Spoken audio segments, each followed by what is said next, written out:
Okay, this was a really nice episode in the beginning where they ran out of water because the power is off now, so they can't get new water, and it's finally time to go. But before leaving, they got a chance to look at the stars, really look at them, and this really reminded our boy of home. So he's like, let's get ready and go.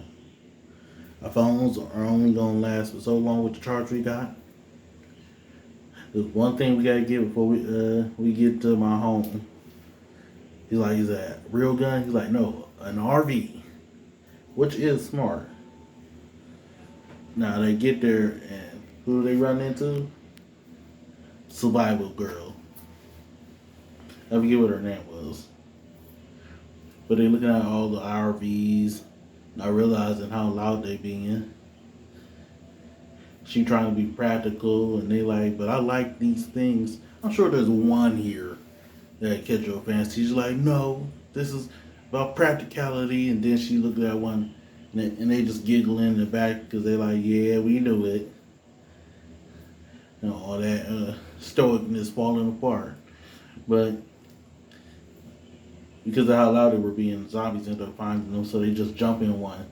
They didn't get the ones that they was wanting, but she also didn't know how to drive, so while she was trying not to join them, she ain't got a license, know how to drive, so they leave together. The two of them, her and him in the RV and his friend on the bike. She talking about that this is probably a virus because it's probably the only thing that could do this to people. And then he's talking about if they're wondering if there's someone out there looking for a cure, who job that is. She like, hey, don't know, but hey, someone's probably thinking about it out in this apocalypse. And then they hit some tire spikes.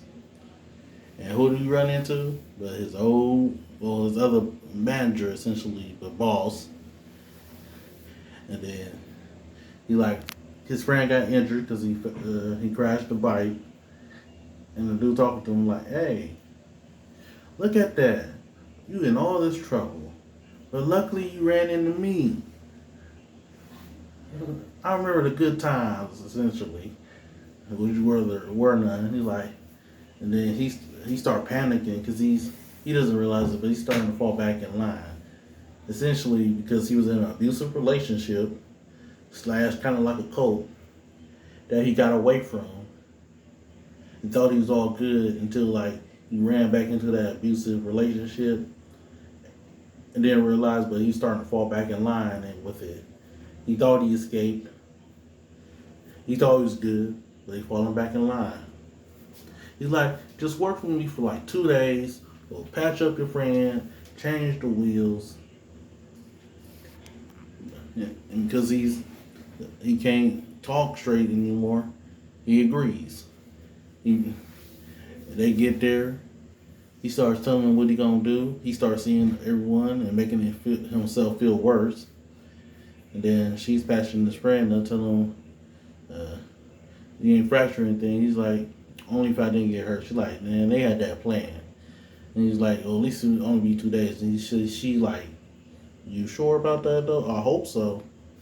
We all know that the 2 days isn't really what is gonna happen or what that dude plans on happening here.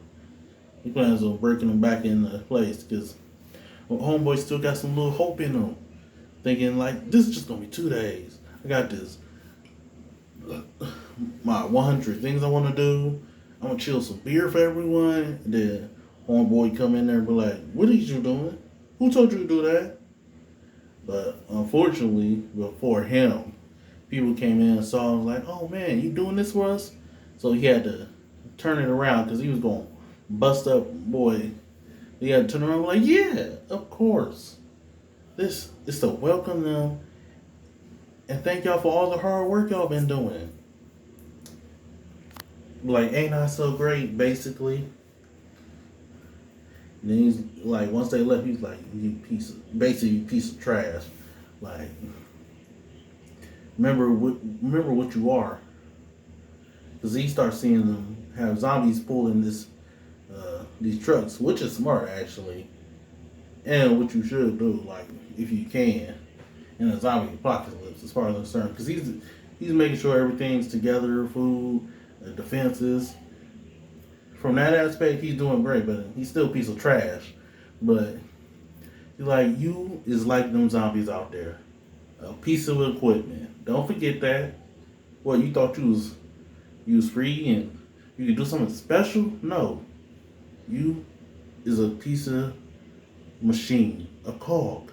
Now get to work and don't forget that. Nice to be with you again, essentially. And he's falling deeper into it. All in all, fantastic episode.